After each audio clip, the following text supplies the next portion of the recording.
El 28 de septiembre de 1994, el ferry más importante de Estonia, el MS Estonia, partía rumbo a Estocolmo, cargado con 989 personas. Sin embargo, este barco no lograría alcanzar ni la mitad del trayecto sin antes hundirse en las profundidades del mar Báltico, cobrándose la vida de 852 personas. Pero, ¿qué causó la peor tragedia en la historia de Estonia? Seguramente hubo una razón para esta catástrofe, algún culpable sobre quien arrojar luz. La verdad detrás del accidente es más complicada y escurridiza de lo que uno podría inicialmente creer. Bienvenidos a Catástrofes Marítimas, el mejor canal sobre documentales de desastres náuticos. Si al final del vídeo decides que hemos hecho un buen trabajo y te ha gustado el vídeo, te pediría que te suscribieras y dejaras un like. Nuestra historia comienza en el mar Báltico, uno de los mares más importantes del planeta. Conocido por su importancia estratégica y comercial, este vasto mar se extiende desde el norte de Europa central hasta la península escandinava. La profundidad media de este mar es de 55 metros, pero hay zonas que alcanzan hasta los 459 metros. Este mar parece mucho más pequeño de lo que realmente es. Además de que no te imaginas lo peligroso que puede llegar a ser. ¿Qué te parece si te digo que en este mar han habido entre 10.000 y 50.000 naufragios? Este inmenso mar es mucho más peligroso de lo que realmente la gente cree, pero sin embargo es muy útil, ya que aquí se mueven más de 1 millón de toneladas de mercancía. La mayor parte de la mercancía proviene de Europa Occidental y de países ribereños como Suecia, Finlandia, Estonia, Letonia, Lituania, Polonia, Alemania, Dinamarca, entre otros. Mayoritariamente, la mercancía transportada es materia prima, productos químicos, productos agrícolas y personas que van a hacer turismo. No obstante, nuestra historia se centra en esta última, el turismo. El MS Estonia fue ordenado el 8 de junio de 1979 por la compañía estonia Eesti Merelaevandus. Originalmente, el barco estaba destinado a ser un ferry para el transporte de pasajeros y vehículos entre Estonia y Suecia, operando en la ruta Tallinn-Estocolmo. Esta ruta sería gratamente recibida por la población de Helsinki, quienes no tenían una buena accesibilidad a Estocolmo. Con el fin de cumplir con estas expectativas y necesidades, el diseño del MS Estonia fue encargado al diseñador sueco Uno Anrén y su construcción se llevó a cabo en Alemania. Este diseñador tomó la elección de hacer un ferry distinto y fuera de lo común. Más adelante veremos cómo este nuevo diseño influyó en el hundimiento del MS Estonia. Ahora bien, ¿cuál fue la innovación del diseño? Los primeros ferries, el acceso a la cubierta y a los coches solía ser una puerta-rampa situada en popa. Pero este ferry, el MS Estonia, fue construido con una puerta-rampa tanto en popa como en proa, para así agilizar la descarga de vehículos. La parte negativa de las dos puertas era que en la proa se enfrentaba a las olas y en la proa es una zona sin compartimentar, con que medio metro de agua sería suficiente para romper la estabilidad del ferry. Además tenía un peso de aproximadamente 15.600 toneladas y tenía capacidad para transportar hasta 2.000 pasajeros y tripulantes, así como 460 automóviles. El nombre del barco, Estonia, fue elegido en honor al país báltico donde se originaba la línea de ferry. Un barco de este calibre debe tener un costo muy elevado, porque para soportar tanto peso, además de todos los lujos que tiene, por ello, la construcción del MS Estonia tuvo un costo aproximado de alrededor de 150 millones de dólares estadounidenses en ese momento. El barco fue entregado a la compañía propietaria en 1980 y comenzó a operar en la ruta Tallinn-Estocolmo en 1980. La botadura del MS Estonia fue el 16 de febrero de 1980. Este barco fue originalmente nombrado MS Viking Sailor y fue botado a los astilleros de Alemania. El cambio de nombre del barco a MS Estonia se produjo cuando fue vendido a la empresa Styling Marine. Obviamente se puso posteriormente el nombre de Estonia para representar al país. Generalmente, las botaduras de grandes barcos suelen traer un numeroso público interesado en ver este precioso momento, con emoción e intriga. No hay registro de la cantidad de gente que acudió al evento, pero tanto tú como yo nos podemos imaginar que habría muchísima gente. Su botadura fue exitosa, sin problema alguno. Los marineros más veteranos dirían que si la botadura es exitosa, da buena suerte. El MS Estonia podría describirse como un barco lujoso para la época. Además de la sala de máquinas y los dobles fondos, había dos cubiertas públicas. La 0, saunas y piscina, y la 1, camarotes económicos para 358 pasajeros. No obstante, los camarotes varían, unos más lujosos y otros más normales. Todos los camarotes estaban perfectamente amueblados con escritorios, mesas, sillas y podías encontrar hasta televisiones y algunos con baños privados. Aparte, el capitán y la tripulación tenían su espacio privado. El barco también contaba con salones con buenos suelos de madera, sillones reclinables, incluso una exquisita cocina. El primer viaje del MS Estonia fue tan grandioso como el propio barco y comenzó en 1993, creando relaciones marítimas entre Tallinn y Estocolmo. ¿Y qué mejor manera de celebrar la mejora de su relación para la tradicional botella de champán contra el casco? Tras la tradición ceremonia, comenzó el trayecto. El ferry transportaba más de 800 pasajeros a Estocolmo. El viaje llegó con éxito al destino. No solo con el primer trayecto, sino hasta más de 750 viajes exitosos, hasta el 28 de septiembre de 1994, cuando se produciría el hundimiento. Pero antes de adentrarnos en ese fatídico día, remontémonos al día de antes, el 27 de septiembre de 1994. El Estonia estaba atracado en Tallinn y para su joven y novato primer oficial pintaba mal, porque además de un cargamento completo de vehículos con mala mar en perspectiva, le habían caído encima 9 futuros inspectores de seguridad marítima estonios y sus 2 instructores suecos, que se tiraron desde las 12 hasta las 17:30 haciendo preguntas, en una inspección de prácticas. Su hallazgo más relevante fue que no se tomaban la estanquiedad muy en serio, pero hasta donde yo sé, nadie descubrió que cuando se fueron ya hacía hora y pico que había comenzado la carga. Y la carga es responsabilidad del primer oficial. No me sorprende que aquella resultara un tanto chapucera, con los vehículos más pesados en los que iba a ser la banda de Sotavento y el tanque de compensación de Barlovento lleno. Todo al revés, pero en las pocas horas de vida que le quedaban, Johan Herma conseguiría cerrar su carrera con un broche de oro. En ese momento el capitán del MS Estonia era Avro Andersson. La imagen que el GOE proyecta de este capitán es la de un autoritario y un perfecto inútil. Pero ningún inútil habría sobrevivido año y medio en aquella ruta. El problema de Andersson sería que la comparaban desfavorablemente con suecos y finlandeses, quienes tenían mucha experiencia en aquellos barcos, y sobre todo, que su obediencia debía estar muy por encima de su sentido común. También debía ser un autócrata, pero Andersson había terminado la carrera en Leningrado, navegando desde 1974 y devenido en el Aparchik, que estrenó el barco y recibió el primer nombramiento de Master Marine de Estonia. Este mismo día, el 27, tras pasar todas las revisiones y tener todo preparado, se anunció en la noche que había cierta preocupación, ya que por la noche una profunda tormenta se desplazaría del sur de Noruega al sur de Finlandia, produciendo unos fuertes vientos y numerosos chubascos, además de olas de unos 3 metros de altura y 5,5 metros de máxima en mar abierto. El oleaje real superó las previsiones, pero a juzgar por los informes la principal preocupación al respecto estaba relacionada con posibles retrasos. Sin embargo, el 27 de septiembre no fue el único día en el que hubo mal tiempo.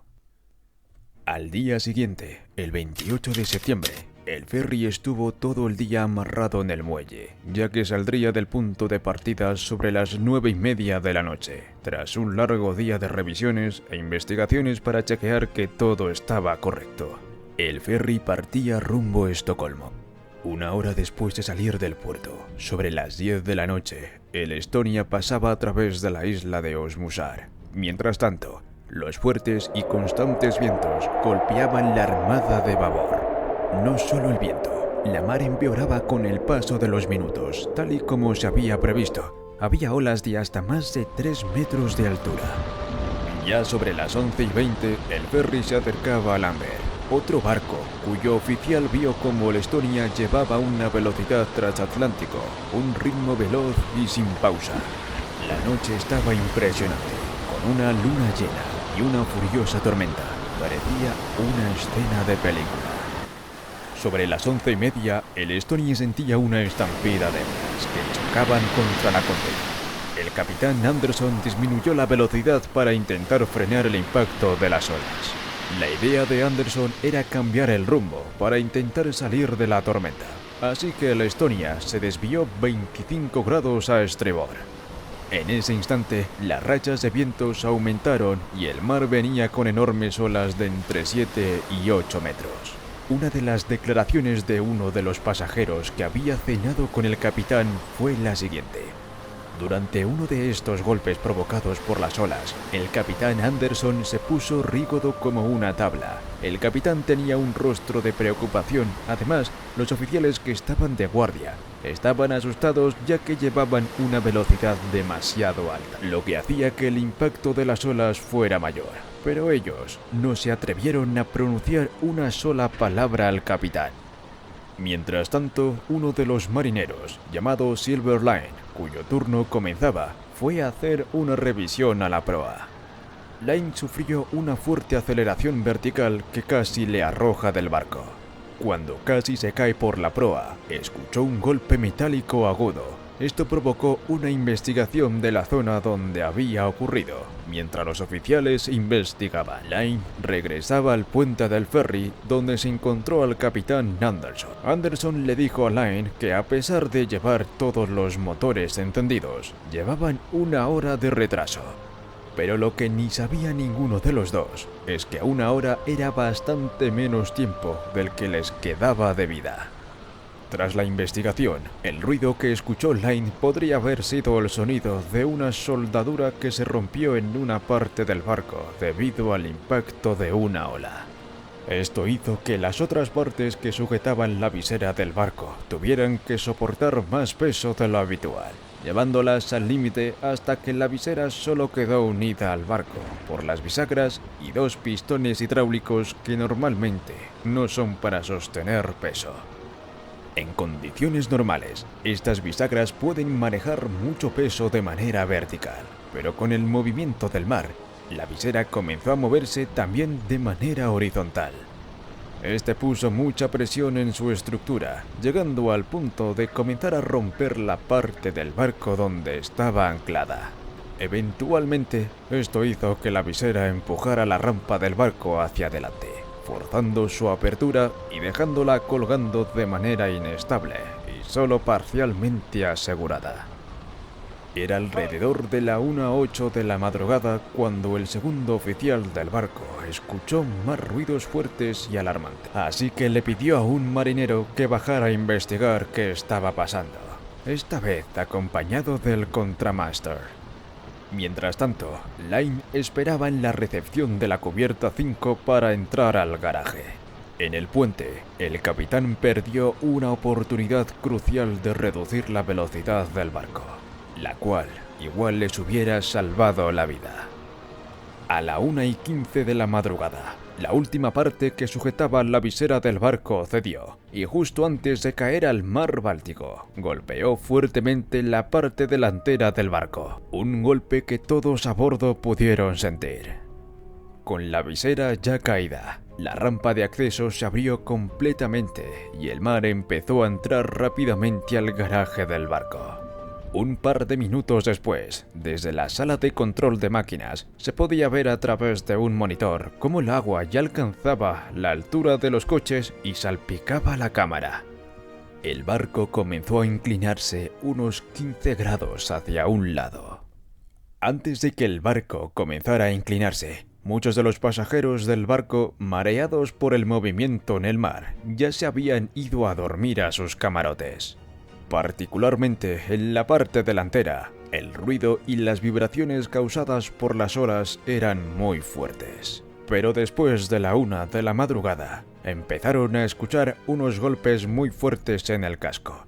Los ruidos provocaron que muchos se levantaran de sus camas, preocupados por lo que estaba pasando. Mientras tanto, en la parte trasera del barco, el movimiento era más suave. Los restaurantes ya estaban cerrados, pero en el bar Baltic Bar aún seguía el espectáculo cuando los músicos y bailarines empezaron a caerse por el movimiento.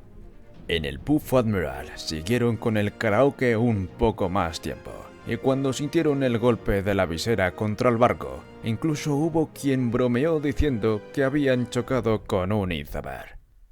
En otros lugares del barco, como el nightclub y el casino, la gente también notó el problema de diferentes maneras.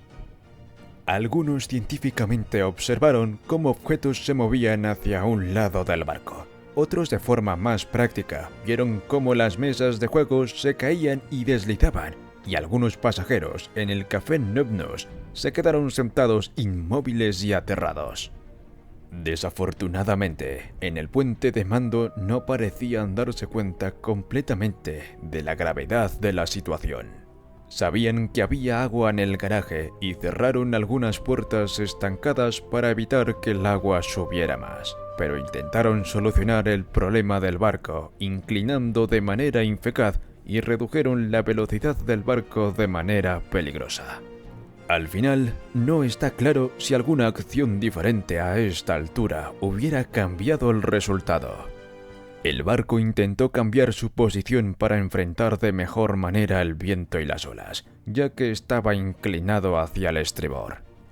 Logró cambiar de dirección, pero durante este movimiento, la parte frontal del barco estuvo expuesta a las olas el tiempo suficiente como para que entraran casi 2.000 toneladas de agua. Esto hizo que la inclinación del barco aumentara unos 35 grados y debido a la baja presión de aceite, los 4 motores principales se detuvieron. Con la mayor inclinación, el agua comenzó a romper las ventanas del lado inclinado del barco en las cubiertas 4 y 5, lo que causó más inundaciones y comprometió la estabilidad del barco. Para las 1:25 de la madrugada, la inclinación había alcanzado unos 45 grados y menos de un tercio de las personas a bordo habían logrado llegar a zonas exteriores, dejando a muchos en una situación muy peligrosa. En estos momentos críticos, las personas más activas, los que estaban despiertos y los que estaban solos, tenían más posibilidades de llegar a cubierta, ya que muchos se sacrificaron para ayudar a otros. El primer anuncio oficial que algo iba mal fue un mensaje confuso por los altavoces a las 1:19 de la madrugada, probablemente hecho por un oficial. Un minuto después, el puente emitió otro mensaje en código, indicando a los equipos de emergencia que se preparen sin alarmar a los pasajeros. Poco después, finalmente se dio la señal de evacuación. Sin embargo, debido al fuerte viento y las grandes olas, intentar abandonar el barco por el lado inclinado era extremadamente peligroso, casi imposible, y hacerlo por el otro lado era muy difícil. En los primeros 15 minutos, se estima que el barco se llenó de unas 18.000 toneladas de agua, que es mucho más de lo normal, lo que equivale a unas 20 toneladas por segundo. Algunos piensan que, si no hubiera sido por otro daño, el ferry podría haber quedado flotando boca abajo gracias a unas 7.000 toneladas de flotabilidad extra que tenía debajo del garaje. El informe oficial menciona que esta área se inundó desde arriba, a través de las escaleras, pero lo cierto es que el barco comenzó a hundirse desde la parte trasera, donde casi no había escaleras. Personalmente, creo que después de que el barco empezó a inclinarse, las supuestas reservas de flotabilidad y estabilidad de las cubiertas superiores no fueron suficientes y permitieron que el garaje se inundara casi completamente. Además, a medida que el barco se inclinaba más, La parte sumergida de una de las cubiertas comenzó a recibir tanta agua que también afectó la estanqueidad en la parte trasera. Cuando llegó el momento de abandonar el barco, la situación empeoró. Los 10 botes salvavidas no eran una opción viable, y dado el estado del mar, intentar usarlos habría sido muy peligroso. Las balsas quedaban como alternativa, pero lanzar cualquier cosa al agua por el lado inclinado era casi seguro que terminaría en desastre. Para muchos, la única opción razonable era esperar a que el barco se inclinara lo suficiente para intentar usar el otro lado del barco como refugio, arrastrando los contenedores de las balsas si era posible. Alrededor de la 1:35 de la mañana, cuando el sistema de emergencia se detuvo, el barco ya estaba inclinado unos 80 grados. La luz de la luna reflejada en el blanco del casco permitía ver a unas 100 personas moviéndose por el costado del barco. La inclinación continuó hasta los 135 grados, y mientras la parte trasera tocaba el fondo del mar Báltico, la proa se elevó unos 45 grados antes de empezar a hundirse también. Finalmente, quienes no habían logrado escapar antes tuvieron que enfrentar a las olas. Desde el barco Mariella, la tripulación observó cómo se apagaban las luces del Estonia y cómo desaparecía de su radar alrededor de las 1:35 de la madrugada. Cuando llegaron al lugar del desastre, las luces de las balsas les recordaban a un árbol de Navidad caído. El mal tiempo les impedía lanzar embarcaciones para el rescate, así que tuvieron que conformarse con lanzar chalecos salvavidas y balsas al mar mientras esperaban la llegada de los helicópteros. Las comunicaciones entre el Mariella y el otro barco, el Silja Europa, mostraban un acuerdo sobre la gravedad de la situación meteorológica y la limitación de sus acciones de rescate. Para el capitán del Mariella fue una experiencia terrible, ya que logró rescatar a 15 personas usando grúas para levantar sus propias balsas, mientras que otro ferry, el Isabela, rescató a 16 personas con una rampa inflable. El primer helicóptero llegó a las 3:05 de la madrugada y durante las siguientes 15 horas se sumaron más helicópteros y barcos al rescate. A pesar de estos esfuerzos, de los 852 pasajeros y tripulantes, solo 138 sobrevivieron y solo se recuperaron 92 cuerpos. El análisis posterior del accidente indicó que el diseño de la visera de la Estonia no era lo suficientemente seguro, lo que contribuyó al desastre. Además, otros ferries del Báltico habían tenido problemas similares, incluido el Mariella en 1985. Finalmente, se decidió dejar el Estonia y sus restos en el fondo del mar a 80 metros de profundidad. Si este documental sobre el MS Estonia te ha impactado y deseas aprender más sobre catástrofes marítimas, no olvides suscribirte y dejar un like para apoyar el canal y recibir más contenido como este. Nos vemos en el próximo vídeo.